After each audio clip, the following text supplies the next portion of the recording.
Hey everybody, welcome to the Blue Chip Podcast by fans for fans. This is your host Cody Potter. How y'all doing today? We're going to do my first mock draft on the pod. We're going to see how this works out. I use PFF. That's what I subscribe to their stuff. I use a lot of their stuff for grading and stuff, just to double check, man. I do not grade my players based off of their grades. There's certain things that you see on tape, and there's certain things that you can tell by their grading that they really, really highlight. So. Coverage is very important, but when tackling is less important for certain positions, when you still got to tackle players, if you can't tackle, you can't win. So if your defensive backs can't tackle, but they're still grading out at an 85 to 90 percentile, I don't see the translation, because if you can't tackle on the back end, and you're just giving up big plays. So again, I use PFF. They're a great reference. They do keep it close. They really are good for the eye test and things like that. They just, like I said, there's certain things that doesn't seem to match up with me as far as when I scout. But again, we're going to get to this mock draft, man. Let's, I finally get to talk about every team, so we're just going to click over to here right now, and we'll get this thing going for everybody. This should be a pretty fun episode. So again, we're going to start. We'll get the draft started right now. We're going to start with the Las Vegas Raiders. I think the pick is pretty self-explanatory with this, but I am very, very keen on to this player, man. He is very, very worthy of this pick. As we come down, Fernando Mendoza, man, quarterback for Indiana. Like I said, this is pretty. The draft did not start with pick number one. Pick number one is pretty much spoken for, but as we see with Fernando Mendoza, man, the way that he played against Miami, the way that he played against Ohio State, the way that he played all the way throughout the playoffs, the way he played all season long, his height, weight, speed, plenty of arm, the leadership abilities are second to none. I mean, honestly, you draft the mental over some skill sets on some people, and he's got every mental makeup that you want. Perfect leader. Very, very excited for what this guy's going to bring to the Raiders. I have a really good friend who's a Raiders fan, and it's been pretty rough. As a Washington fan, I know how that feels, but I mean, you got a really premier talent at running back last year. You got Brock Bowers, who was a difference maker at tight end. I think the skill set of Fernando Mendoza and where he excels is having a run game. He will hit the tight ends, and he had some really good wide receivers in college as well. He will hit them too. I think the Raiders would better serve going offensive line in round 2, but this is a first round mock. So again, very, very excited to see what they do with this. It's this one's pretty cut and dry. The next pick on the clock, probably going to be a little bit of a surprise. For me, it's David Bailey, edge rusher out of Texas Tech. To me, it's the most dynamic pass rusher. Is he going to be a 3-down player in the NFL? I think there's going to be some questions with that. But David Bailey is the most explosive, most dynamic pass rusher in this draft to me. I don't, when I say dynamic, it doesn't. There's two different styles. There's the finesse, spin moves, the arsenal of weapons, and there's power and bull guys. Which we'll get to that guy in a minute. But David Bailey, man, very, very explosive. First step, hand usage, spin move, can back down passes. I mean, we saw everything in the Oregon playoff game. I mean, it was basically a David Bailey highlight. David Bailey's a really, really good player. The Jets, I mean, they need plenty of things over in the Jets. I don't really necessarily know what the direction is for that football team moving forward. As far as, if you go with Justin Fields again, it's another wasted year. There is definitely no quarterback in this class worth the number 2 pick, in my opinion, unless Trinidad Chambliss was in this draft. And even then, it's really hard to scout quarterbacks to the Jets. They just they've had an issue with developing quarterbacks, and it's just not somewhere that you want to put quarterbacks, especially if you like the talent, but you know that they need development. I mean, every quarterback needs developmental traits. Every quarterback learns over the course of their career. The Jets they've been a place where you go to die. Constant coaching turnover, constant quarterback turnover, constant changes in schemes, schematic things. It's been a mess there, man. But David Bailey, really fits what this team is probably looking to do. Start back up on the defensive front. They've drafted on the offensive front lately. If there was a quarterback worthy of the pick, they would take him here. But again, I don't think we got to beat this drum down like this isn't a roast of the Jets. It's just I'm giving them one of the most dynamic players in this draft, and a player that I really feel is very worthy of this pick. Most people would probably have Orville Reese in this spot because he is probably the most athletic player in this draft. I went a different direction with that, and I'll explain to you when we get to the Orville Reese pick. So number three, this is going to be a little bit of a different direction, I think, than most people probably go. Of course, this is a player from my favorite school, Francis Maioga. This guy, I think it pairs well with Paris Campbell. I think the Cardinals have really drafted well in the last couple of years as far as the trenches getting tougher in the fronts and the backs of their defense and their offense. There was one player that I thought would be sneaky, but I'll probably do him here on a different mock draft. I'm not going to spoil it for later. But I just felt like Francis Maioga would be a really, really good pick. We don't know what the Cardinals are doing with Kyler Murray. If you keep Kyler Murray, you need to start protecting him a little bit better. He has to protect himself. I talk about this with Jaden Daniels all the time, but I will talk about that with every running quarterback. I mean, there's always a time to get down, there's a time to keep it going, and there's a time where you really need to make the play and kind of throw it on the line.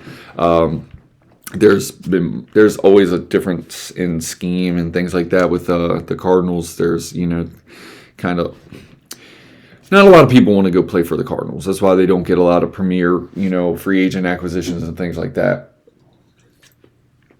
Not without trading for them. And there's just things that go on there. But I think the value is here for this player. He might be, as far as the PFF board or whatever and things like that, he might be a little bit lower. So if you're a Cardinals fan, you're looking and you're like, why am I scrolling down so far? It's because I'm giving you the best player that I think fits what this team needs going forward.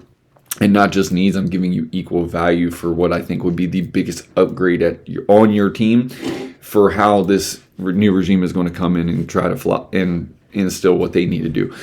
First thing you usually do, if you have a quarterback, you want to protect the quarterback. The second thing you want to do is get after the quarterback if you have the quarterback and you've protected your quarterback. So again, it's just that phase in the building. Paris Campbell was a really, really good pick. I think they solidify the other tackle position and things like that moving forward, and that's what I would do with this pick. So again, that's the Cardinals. I think this pick is going to be a little bit more crazy compared to what most people would probably have on their board. This is I haven't seen it really mocked anywhere yet. But it's a player that I think is exciting, and that is going to be Jeremiah Love to the Tennessee Titans. Not a very consensus pick right here, but Jordan Love is, to me, he's the best player in the draft. That's just my personal opinion. And I think Fernando Mendoza is probably number 2 in this draft. I don't really have Fernando Mendoza blown up. I think he really is the best quarterback in this draft, and I think he's the second best player in this draft overall. Jeremiah Love is special. That said, I don't know. He's not a guy that I want to give 350 carries to a season, but he is a guy that I probably want to give 350 touches to a season. As far as out of the backfield, pass game, things like that. I really like the combination of him and Tajay Spears.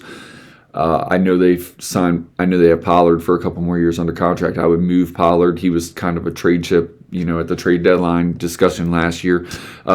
I think Cam Moore is still developing. Cam Moore was always going to need some time to develop as a Miami U fan. It was just very evident that he needs time with his mechanics and things like that. He needs all the weapons and all the help that he can get around him, and they've addressed the offensive line. The offensive line play isn't horrible there. I do think they could upgrade some position, but when you have three first-round picks on that offensive line, it's really hard to go a fourth. So again, Jeremiah Love, I just felt like you add him with Tajay Spears. Both of them guys can catch the ball in the backfield. Both of them guys can block, and both of those guys are pretty dynamically explosive. I felt like you have that kind of 1-2 punch man, and you have that really dynamic home run hitter with Jeremiah Love. It takes a lot of things off of Cam Ward. There isn't a wide receiver that I feel like at this spot is worthy of the pick. This isn't the Jeremiah Smith and the class coming out next year with Keon Coleman and things like that. So again, it's just this was a home run pick, and this was going best player available, true to the board. I think it really does give a different element to what Tennessee has always kind of done. They've always had the running back, Chris Johnson, Derrick Henry. I mean, they've Eddie George. They've always had the running back. I feel like this is just another staple to staying true to what this team is as a team. And I think with Cam Ward, I think it would really, really go a long way to taking a lot of things off him and making him a better player.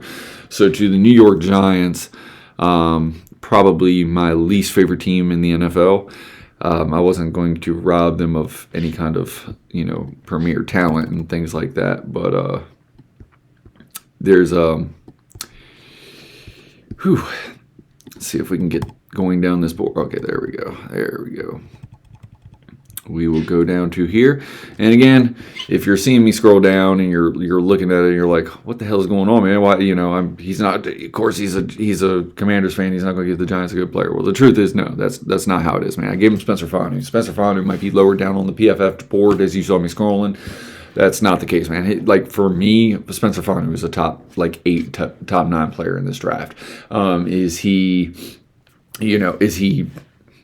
Trent Williams? Is he, the Penny Sewell kind of guy coming out?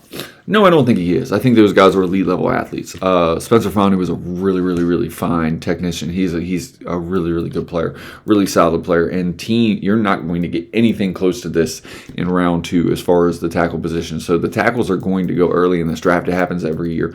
I'm not just giving them a tackle to give them a tackle. I'm giving them a tackle because Andrew Thomas and all the injuries that he's had, he has a high cap figure.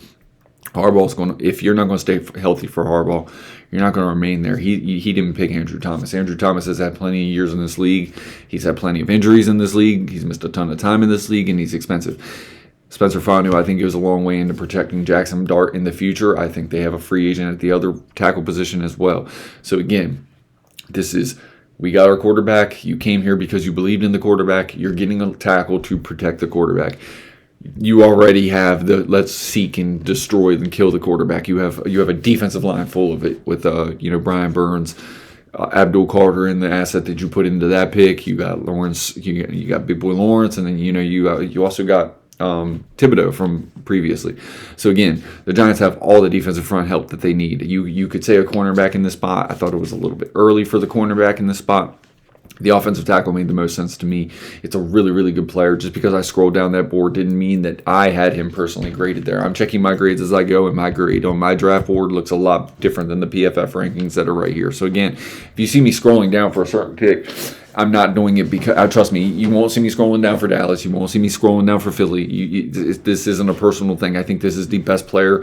I think this is realistically, I'm going off of what I really think this team would do in this position. If it was draft day right now and I was picking for this team and I had to make the best pick for that team, regardless of bias, regardless of anything, Spencer Fanu for the New York Giants would be the best player. I think protecting Jackson Dart, it would go a long way into their running game with Cam Scatterboo coming back healthy. Trust me, they are a really good team. You could say wide receiver because they do need another receiver outside of my boy Malik Neighbors. But again, there's certain things. I want to protect Jackson Dart at all costs. I know he's going to be a runner. I know he's already going to take a higher volume of hits than most quarterbacks. So again, I'm prioritizing that. That's why I went this pick. I want my quarterback clean in the pocket. I don't want there to be any confusion as to why I made this pick. Trust me, I think Spencer Fanu is very worthy of the pick. I wouldn't even think twice about it. So now we're going to go to the Cleveland Browns. I took Cardinal Tate out of Ohio State, the wide receiver. Finesse guy, man. I like this guy. Really, really like the way he plays outside of the hashes. Is he my favorite wide receiver in this draft? No. But he is the cleanest wide receiver in this draft. I think that doesn't, have to beat you with a certain physical play style that, leads to certain injuries and ailments and things like that, over the course of the year. But Man, this guy is crisp. Routes are clean. Very, very tall, agile player. Can go up above the rim. Can catch the ball away from his body. Needs a little bit of work as far as his physical catching ability and things like that over the course of the middle and things like that. But, he just reminds me of Reggie Wayne. He really reminds me of Reggie Wayne. A guy that is going to kill you outside of the hashes. A guy that's going to route you up. He sets you up. Everything looks the same exactly as far as how he does his breaks in and out of cuts. So you never know if he's actually stopping or going when he's starting to break down his routes and things like that, and he's chopping it. I really, really, really, really like Carnell Tate. Like I said, he's not my favorite, but that doesn't mean anything, man. Like when it comes to wide receivers, there's so many skill sets. There's so many different things. There's attitude. There's body types. There's. Do you want a burner? Do you want a big physical guy? Do you want a big physical burner? There's so many different ways to win at the wide receiver position. Ultimately, the quarterback has to get you the ball, which means the offensive line has to block. There's a lot of things to go into wide receiver success. Again, not my favorite wide receiver in this draft, but that doesn't mean anything because if the Commanders took Carnell Tate, I'd be elated. So, I love the tape. I love what he brings. But Carnell Tate, for everything that I said about that, the reason I would be elated here is because I think he's a really, really, really good 1B player. I think you have to have a Terry McLaurin, or you have to have a Jeremiah Smith, or you have to have that premier number 1 player. And then I think this guy is just a top tier number 2. I think and I'm not saying that disrespect. He is a 1A, 1B guy. He might be the 1B, but he can excel and get, 1A production from the 1B spot. Now, again, this isn't biased as a Commanders pick. This is just how the draft board falls. And again, just because Ruben Bain is their second-rated overall player, I could see Ruben Bain being the second overall pick to the New York Jets. I just don't think that's how the NFL works. And when you look with the height, weight, speed, the combine's going to come out. Trust me, these grades are going to change on PFF. When this combine goes in and they start making their grades closer to the draft, these player position rankings are going to change. David Bailey is going to test out of the world when it comes to the scouting combine. I do like Ruben Bain Jr. a lot, and that's who I'm going to pick for the Washington Commanders. So again, I didn't do this as a bias pick. I do this because this is the way that I think the board would realistically fall if the teams had to pick today the way that this draft board is falling. So again, with the 7th pick, I took Ruben Bain for the Washington Commanders. I've talked all season about him. I like the power game, and right now because of you have Jaden Daniels, you have put a lot of assets into protecting Jaden Daniels up front on the offensive line. Offensive line needs to get healthy. I think adding more assets over the course of this offseason, even if it was in the 3rd round of this draft, 5th round of the draft, I always think you should take offensive line talent if it's available. Every year you should be drafting on the offensive line or the defensive line in your first 3 rounds. I really do believe that, and this is me doing so. This is adding to one of the bigger weaknesses on this team. I think linebacker is actually a bigger weakness on this team. So again, Sonny Styles was a very, very big possibility for me right here, but because Ruben Bain Jr. fell, which I could very much see Ruben Bain Jr. not being available to this team, but for me, over the course of the years, watching the draft, watching the scouting things, Ruben Bain Jr. is a smaller length guy. And I'm telling you, to see a guy with sub 32-inch arms go in the top 5, it doesn't happen very often. It really doesn't happen very often. And then the translate rate for guys that have sub 32-inch arms is even lower. So again, there is risk with the pick. I think it's going to get assassinated. Trust me, when the combine comes out, they have the official measurements, the official weigh-ins, even though he went to the Senior Bowl and got measured, I'm sure either way, we already know what this guy's going to be. On tape, he's a stud. He is power, and that is what I think the Washington Commanders need most from that position. Is a power end and a power rush. I value more the mold of a player that can get 10 to 12 sacks and is a complete menace and terror against the run, more so than a guy who gets 18 sacks but misses 18 tackles in the run game, over the course of whatever. When I watch a player miss tackles, there's nothing more frustrating to me than that. So I'm not going to, I can't really spend too much time, as far as each pick. But, we already know how I feel about Ruben Bain Jr. I feel like he's the best player on the board.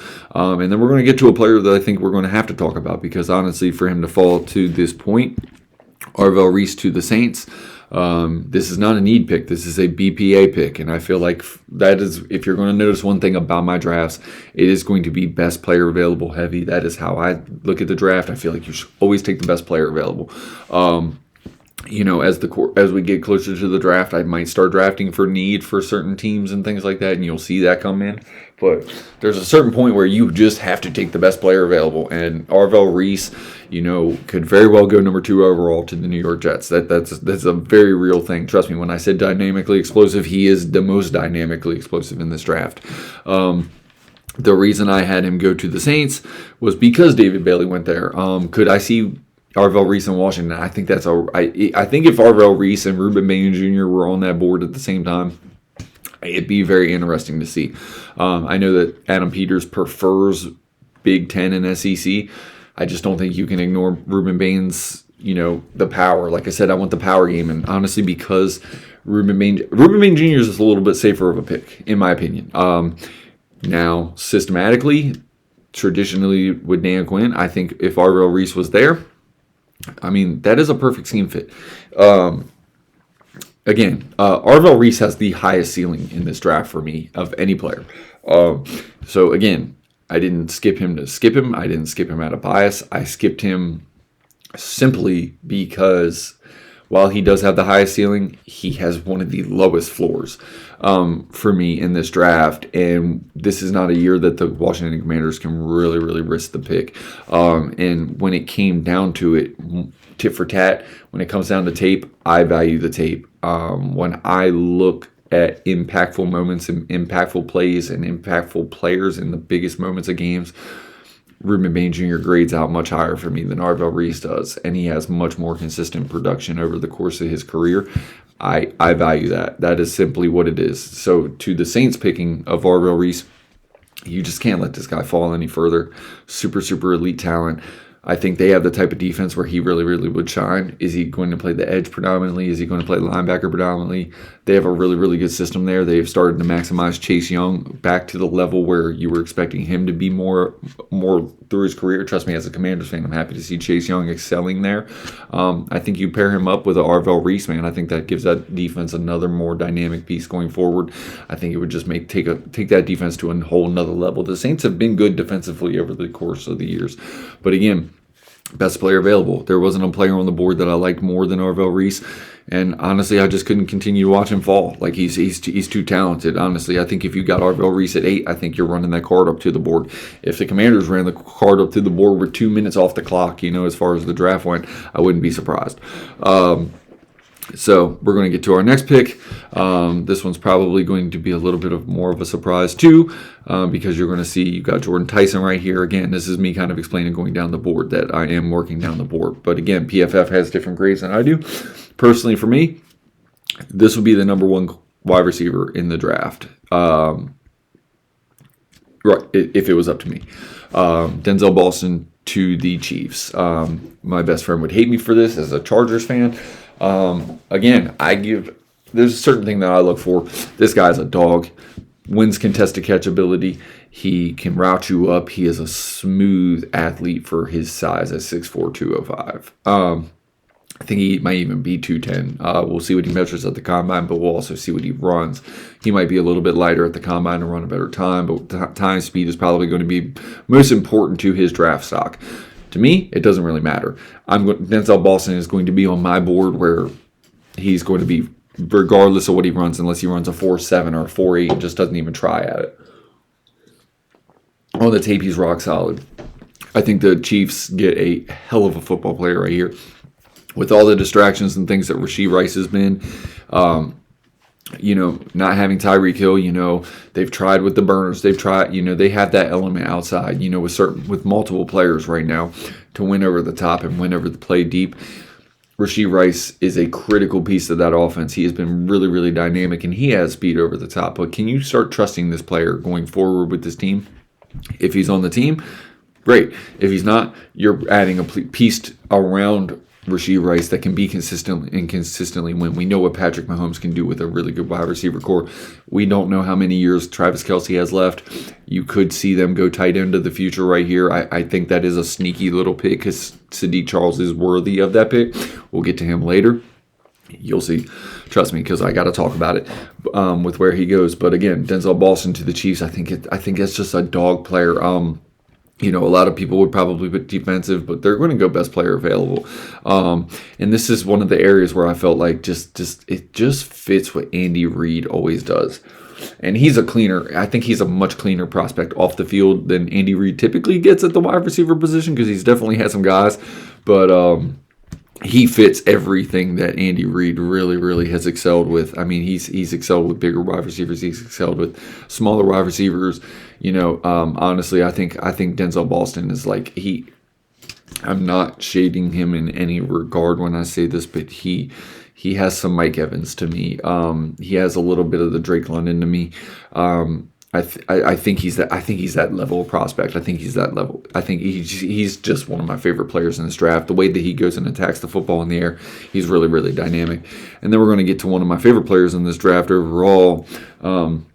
Some people might call this a fall, but some people will. I'm just going to tell you right now that Caleb Downs going at this spot to the Cincinnati Bengals. Not only is it a need pick because they're defensive. I mean, they need defense everything. But their defensive secondary is horrible. But having a quarterback on the defense on the back end would be a very, very huge upgrade for this team. We've talked about Caleb Downs all offseason. We're going to talk about him all draft season. We're going to talk about whatever. High weight speed, things like that, whatever. Caleb Downs is the cleanest prospect in the draft for me. He's one of my favorite prospects in this draft. But again, safeties just don't. I mean, if he was Sean Taylor, if he was 6'3", 225, and he runs the speed that he's going to run at the combine, he would go top 5. We saw it with Kyle Hamilton. I mean, honestly, the last time I think the safeties have actually gone where they were supposed to go in the draft is probably the Eric Berry, Earl Thomas year. And Eric Berry is my comp, as far as like what he was as a prospect coming out, just super, super clean. A little bit undersized for the physical nature of the position at the strong safety spot, but has enough size that it like 5'10", 5'11", 210 is not under. It's undersized for what the strong safety position entails. Playing in the box, the physical nature, coming down to tackle running backs. He's going to be tackling King Henry, so yes, he's a little bit undersized for the strong safety position, especially in that division. But what he gives you on the back end, coverage ability, and he is a physical football player. And honestly, if Ohio State wins the Miami game, they're probably in the national title game playing against Indiana. Not only that, he had two forced fumbles in that game. If any one of those fumbles goes their way and they recover it, Miami probably doesn't win that football game. So again, and his draft stock is probably through the roof right now. Again, didn't happen that way. I think the Cincinnati Bengals is going to be probably the floor of where I think Caleb Downs would go. If they didn't pick him, I think they'd be absolutely nuts. I mean, unless some crazy thing where Arvell Reese is available or something like that, I just think the pick made way too much sense for the way that this draft board fell. Really, really good player. Really, I mean, just everything you want from that position.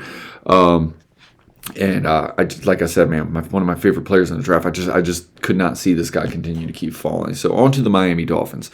I'm giving them a dog here.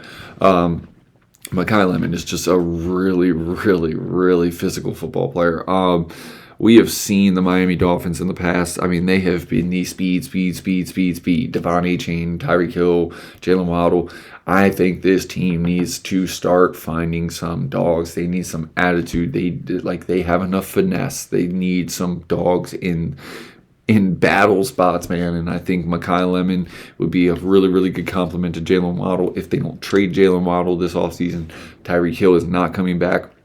But if you really want to start a new direction with this team, I think adding a physical presence outside and that Amon-Ra St. Brown, that CD Lamb kind of like I'm going to line up keyed in the slot and things like that. He will play outside. He will mostly play inside and just systematically just torch you. I think Mekhi Lemon is a really, really good football player, and I think for the Miami Dolphins, that would be a hell of a pick for round 1. So without further ado, we're going to get to, the Dallas Cowboys. Everybody's got to talk about the Dallas Cowboys pick. And see, just so you can't say that I'm super, super biased, I'm giving them one of my favorite players in the draft. And I would have picked this guy at 7. I would have picked this guy at 6. I would have picked this guy in a lot of spots. So again, you can't say that I reached for the Giants anymore, because now you see I'm not being biased. And honestly, I don't care. if Sonny Styles is available to the Dallas Cowboys, they will run that selection in. They need linebacker play. They have always been one of their best. The Cowboys are always looking to repeat their glory years. Well, their glory years, they had a big, huge offensive line. They were really, really deep on the offensive line. They were super, super talented, really, really big. They have tried to emulate that moving forward under Jerry Jones. They have their quarterback. They got 2 number ones as far as wide receiver position goes. They need to fix that defense, and it would really, really go a long way to pick Sonny Styles on that defense. Sonny Styles is a do-everything defender. For him to go to at number 12, honestly, man, is you just can't. The fall has to end.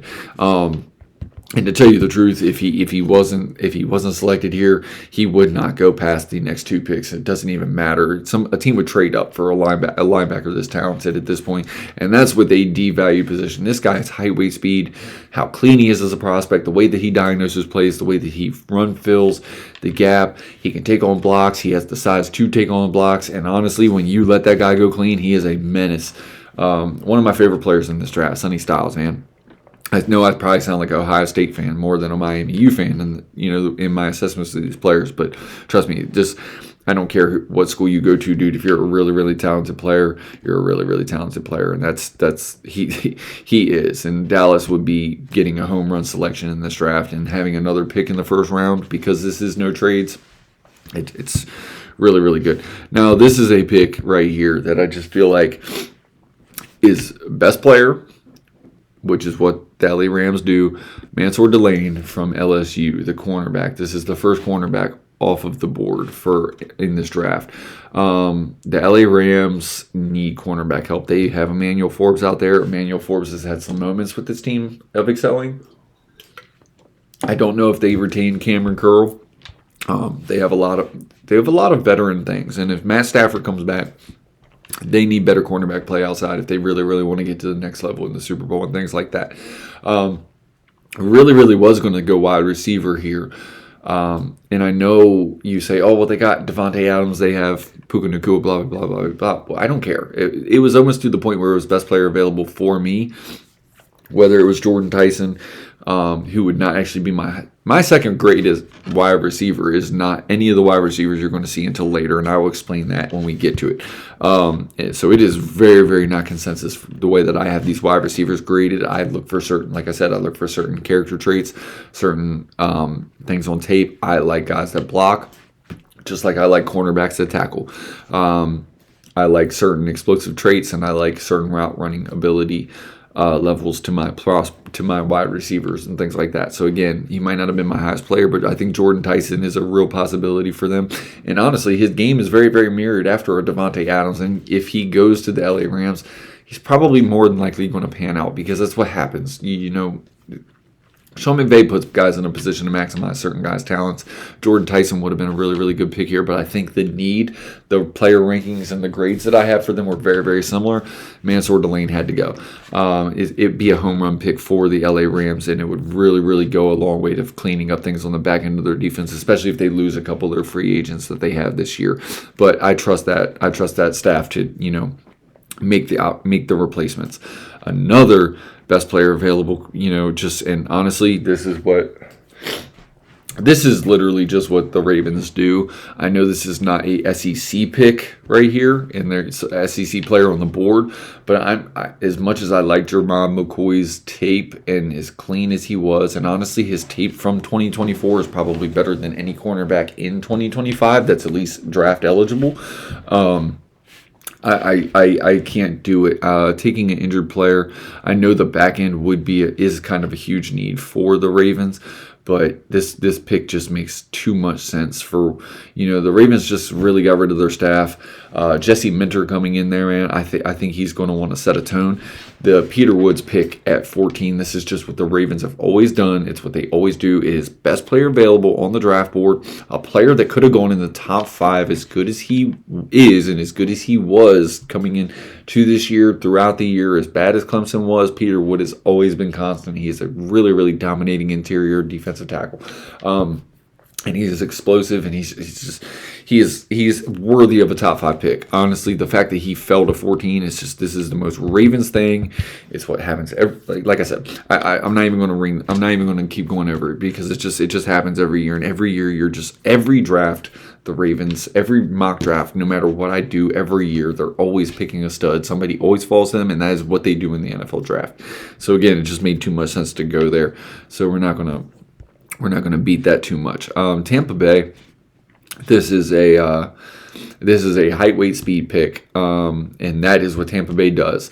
They did it with Vita Vea. They did it with Devin Lloyd back in the day, things like that. This team values height, weight, speed. They love SEC players. They like Big Ten players, but Keldrick Faulk, SEC guy, height, weight, speed, has been very disruptive from the edge position. The biggest thing is production getting home. The sack totals aren't always there. Honestly, you can go back to last year and things like that and look at how that draft panned out. It was definitely a little bit different. Like with the production that the Bengals got out of their first round pick in Stewart from South Carolina, or Texas A&M. Anyway, Shamar Stewart, man. But he had to hold out, and just things that happen to the Bengals just don't happen to normal teams. Keldrick Faulk, I think, is a little bit better than Shamar Stewart was as far as getting right to the quarterback in the past. The ball just gets away or whatever, man. But sacks are very relative, man. It's really, really hard to predict sacks.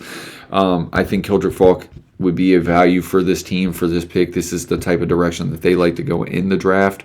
So again, it was just something that made too much sense for me. And then let's see. The Jets with their second pick. They would take this type of risk.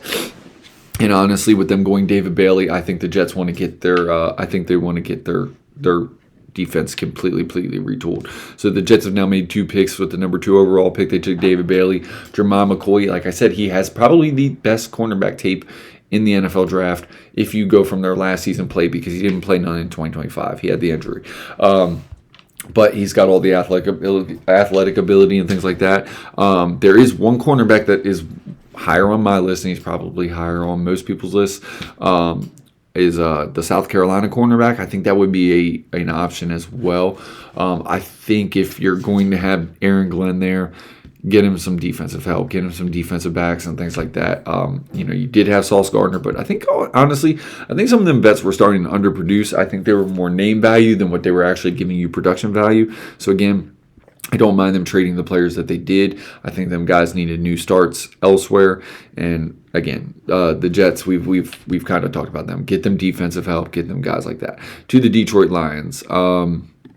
Here we go. We're going with one of my favorite players in this draft. What I see from an effort standpoint, this is not a height, weight, speed guy, but he is a guy that fits everything that Dan Quinn preaches, everything that Dan Quinn is about. Motor, get off, relentless ability, things like that. I mean, just this guy is super talented. Cassius Howe, honestly, if he had longer arms and he was probably 1 inch taller, this guy's a top 5 pick. With what you saw on tape from this guy all season at Texas A&M, very talented football player, man. He was wreaking havoc on quarterbacks all year long in the SEC. Cassius Howe lined up on the other side of Hutch, man, dude. That is a combo for you, because both can play with power, even though Cassius Howe has to do it a little bit different way. But that explosive ability, it complements perfectly. And just like I said, the attitude is everything, and that is a Dan Quinn type football player. So again, the height, weight, speed, the measurables can be what they are. Man, you can only play with the frame that you got. And every year in high school, in college, in little league, you are your build, and you learn how to play to your build. Certain guys learn how to play even better than their build. This guy fits perfectly with what the Detroit Lions have emphasized they want to be on defense, attitude-wise, mental makeup, offensive, defensive side of the ball. I think it's the perfect pick. To the Vikings. The Vikings have a very amazing defensive staff. I think it's time they get their cornerback here. Avion Terrell, Clemson. I thought he really had a chance to be the top corner coming into this draft. I thought he had a really, really good chance to separate himself. Avion Terrell is a guy that I think the sky is the limit for him. He is zone corner, eyes on corner. I think that's what, it works perfectly with Minnesota's defense. Flores loves to bring a ton of pressure, which means the cornerbacks can either play up and play physical, which Avion Terrell has the ability to do, or they can be 5 steps off and have their eyes on the quarterback, knowing that they're bringing the house, and they're just trying to have their eyes on the quarterback to jump the routes and make a mistake. I think Avion Terrell fits perfectly with that Brian Flores defense, man. I think Avion Terrell would, honestly, I think he would really, really meet his ceiling there. I know the Vikings have drafted corner after corner after corner after corner after corner, and it just has not really been their system, their formula for success. And I hate to give them another one, but I think this one in this defensive scheme, I think it fits. I think it would finally give them their dynamic corner. Avion Terrell's not even my favorite type of corner. He's very, very clean. He does tackle. He's a willing tackler. He's not the most explosive tackler and things like that, which is something that I value. But at the end of the day, he is a really, really good football player. And like I said, this is where scheme meets talent meets fit.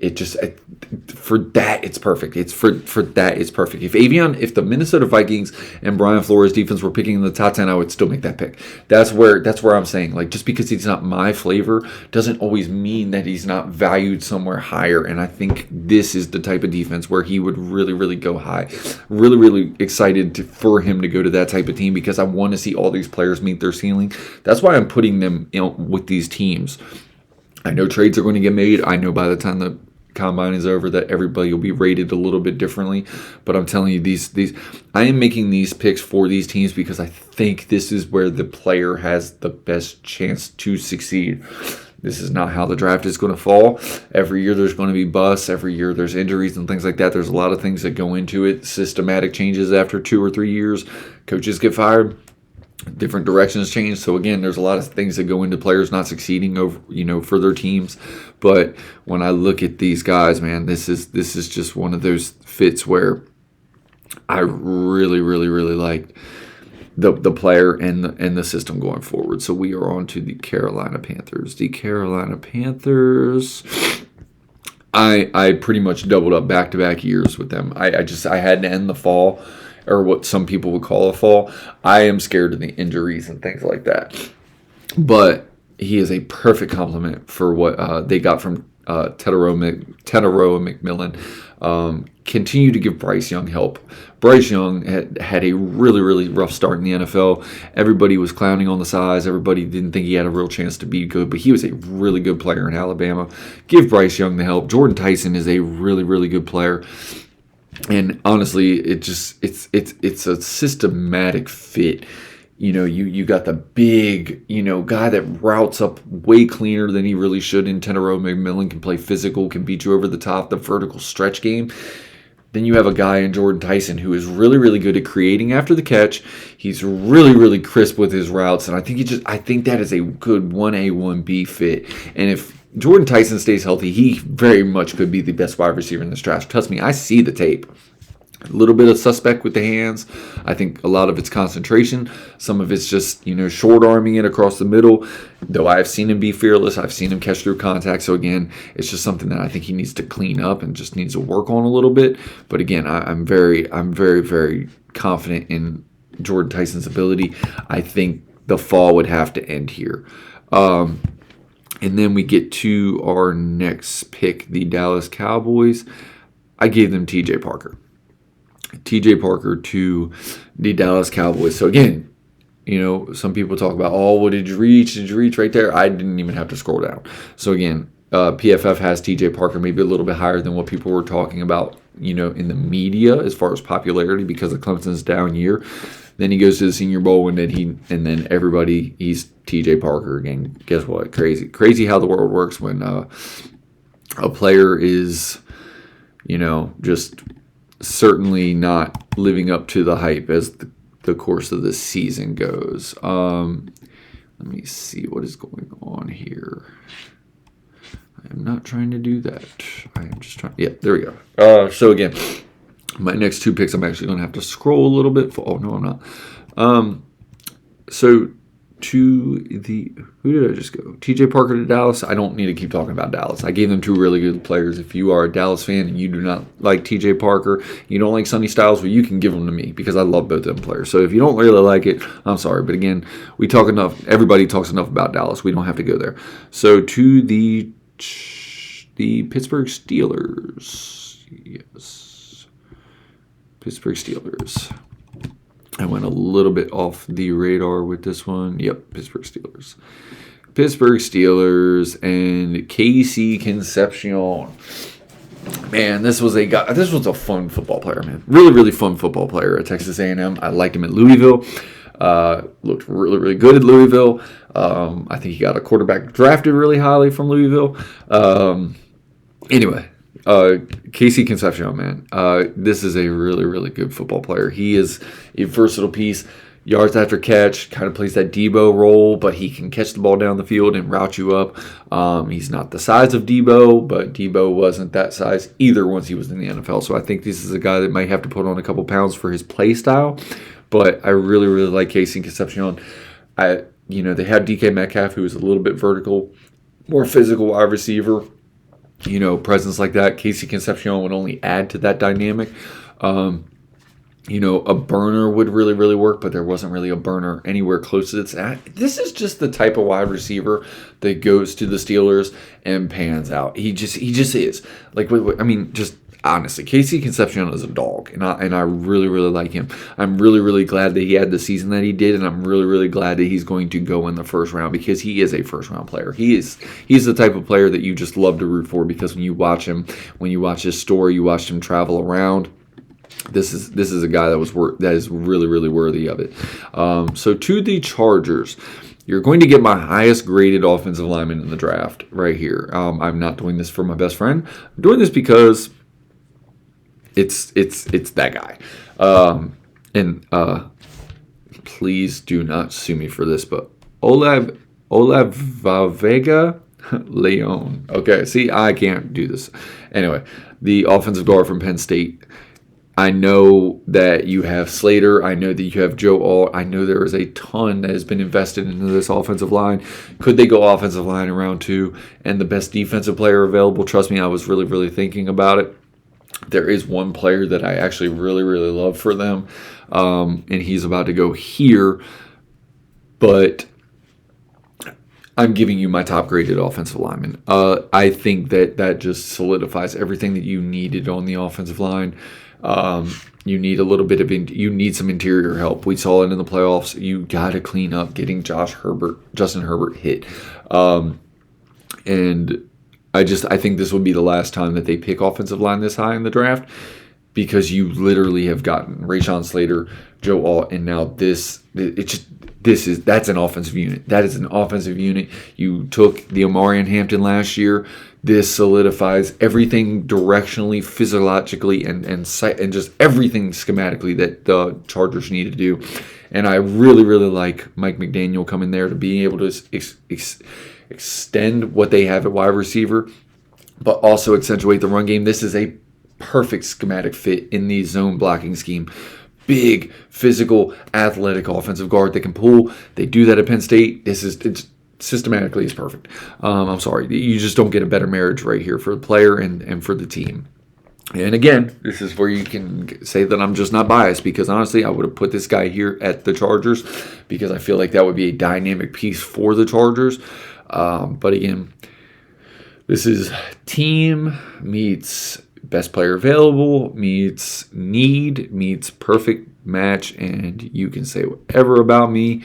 I am not going to be biased when it comes to a draft. I absolutely despise everything about Eagles fans. Everything about Eagles fans. And I've gotten in trouble at enough Eagles games to warrantly justify saying that. So again, they're known for a Section 8 cheesesteak and a cracked bell. And there has been nothing good that has come out of that city since. Oh, and a Rocky statue that's not even a real boxer. So again, whatever. It's just hate, man. It's just shit talk. I'm sorry. I just do not like Philly fans. They are just horrible, classless people at the football games, but they draft right. Howie Roseman, stud. I respect the organization, what they do. They kill it. They whoop our ass a lot. Even with a fullback playing running back. But anyway, again, not to be a hater, but they deserve it. They're the class of the division. I'm going to talk shit. That's what they do. That's what I feel about the Philadelphia Eagles. But hate on it all you want. You can hate me all you want. I don't give a shit. I gave you Kenyon Sadiq. If you don't like it, you can give him to us. Because trust me, Kenyon Sadiq is a hell of a football player. That's just how I'm going to justify that. I got nothing to say about Philly. They can eat it. Personally, they should have no Super Bowls. And honestly, I think they should be stripped of all things invaluable for just courtesy of fanship and human decency. But anyway, I'll tell you how I really feel. Anyway, to the Cleveland Browns, man. This is going to kind of top off a really, really good draft for them. If you told me that, if you went into the draft day and you told me that you got Carnell Tate and Caden Proctor, I think that's where a really, really good start. It has a huge offensive lineman. You have a really, really huge physical defense. I think Todd Monken would really, really thrive with those two additions there with the Browns. Since I talked a lot about Carnell Tate, I'm just going to move on, kind of getting into a time. We're sniffing onto an hour already. So to the Chicago Bears, we're going to start running through these picks. The Chicago Bears, this is just again, it would be a need for the team. It would set a physical precedence for the team. They're going to have to continue to build this defense through the draft because they're going to start losing some of these valuable free agents. They've already paid the number one cornerback. They're about to pay their number two cornerback, so they're probably going to lose Jaquan Brisker, who's a really good player. He's a player that I like in free agency. Caleb Banks is just a really, really, really talented football player. The fall had to end here.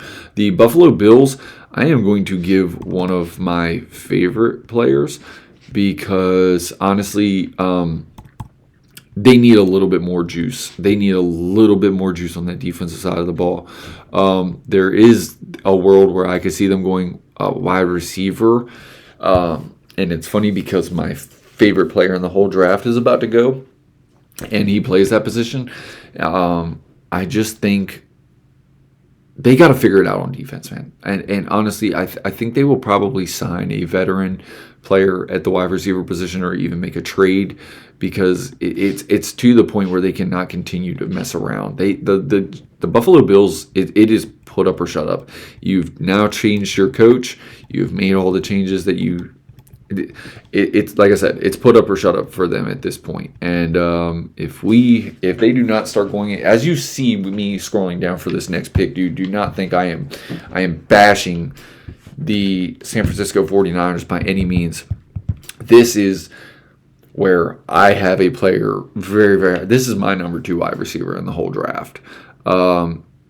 So we went Akeem Mazador to the Buffalo Bills. I love Akeem. He's a little bit older player. I think he steps right in and impacts the Buffalo Bills day one. And he really, really complements Gregory Rousseau and everything that they have over there at Oliver. Finishing off the trenches, adding a dynamic piece with some juice. I think it would be a really, really good player. And Akeem plays the run. Akeem is a dog. And, Gregory Rousseau, I know him from Miami too. The more defensive front guys that you have from Miami U, the better you are. And that's just the only way I'm going to say it. Omar Cooper Jr. to the San Francisco 49ers. You can say whatever about me scrolling down that list, scrolling down, player, I'm just giving them a shitty player because I don't like them. That has nothing to do with it. I love Kyle Shanahan. I love that offense. And when I think about a Kyle Shanahan wide receiver, if Kyle Shanahan could draw it up in the lab, it is Omar Cooper Jr. Dynamically explosive, route running, blocks his ass off, and that is just a dog football player. I love Omar Cooper Jr. And I'm telling you, I wish he would come to the Commanders because he is just a dog football player, a absolute dog football player. If he does go 27, the world will be right. But honestly, he's so much better than that. Honestly, my grade for Omar Cooper Jr. I'm not going to tell you how high I would take him because honestly, I would probably never get a job if I ever actually wanted one. If somebody was ever going to call me to work in their scouting department, they would be like, "Oh, well, we were going to hire you, but you had Omar Cooper Jr. up way, way too high, buddy." Well, I don't care. We'll see how his ass plays in the pros because Omar Cooper Jr. is an absolute stud. One of my favorite players in the draft. Houston Texans, I think this pick just makes way too much sense. Caleb Lamu. protect CJ Stroud. Just protect CJ Stroud. Go honestly, take every pick that you got and put it on the offensive line. Protect CJ Stroud. Run the damn football and just protect CJ Stroud. He has some weapons. He can read the field if you give him time, but you just protect CJ Stroud. That's all I'm going to say about this. CJ Stroud is a good player. He really, really gets knocked a lot for, mistakes and things like that. But, you develop bad habits when you're constantly, throwing off balance and getting your ass driven to the ground, just like Justin Herbert and things like that. We always clown about quarterbacks that are really, really good and they've had really, really good seasons and they get to the playoffs, they struggle. It's because they don't have no offensive line. Protect the damn quarterback. Get your quarterback some protection. Just like this team is about to do. The LA Rams, Monroe Freeling, really, really good offensive tackle. I think he might have to start. Yeah, I think he might be a guard. I don't know. I think he can play tackle in the NFL. I really, really like it for Sean McVay. If they're going to run one more year back with Matt Stafford, I think that's the pick. I don't know if Trinidad Chambliss would be the type of guy that he would run with, but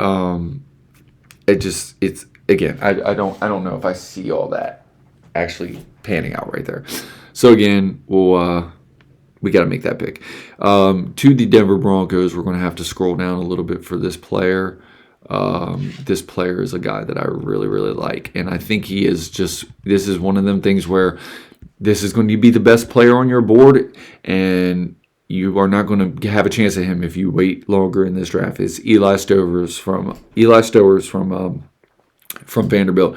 The reason Diego Pavia has had such a really, really good season. And then just to wrap this up, kind of running out of time here, I wanted to give where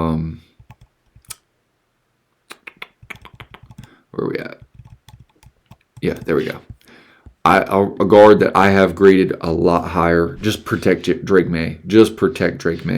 That was my biggest thing. And then because I think Tyreek Woolen is going to leave in free agency, Brandon Cisse is a corner that I really, really like for the Seattle Seahawks, man. And that is my mock draft. That is how I saw this thing coming down. I was kind of running out of time. So again, I appreciate you guys sticking around for the pod. Takes a lot of work to kind of do this. I mean, mock drafts really don't take a lot of work. It takes a lot more work to explain it and kind of be on top of each pick.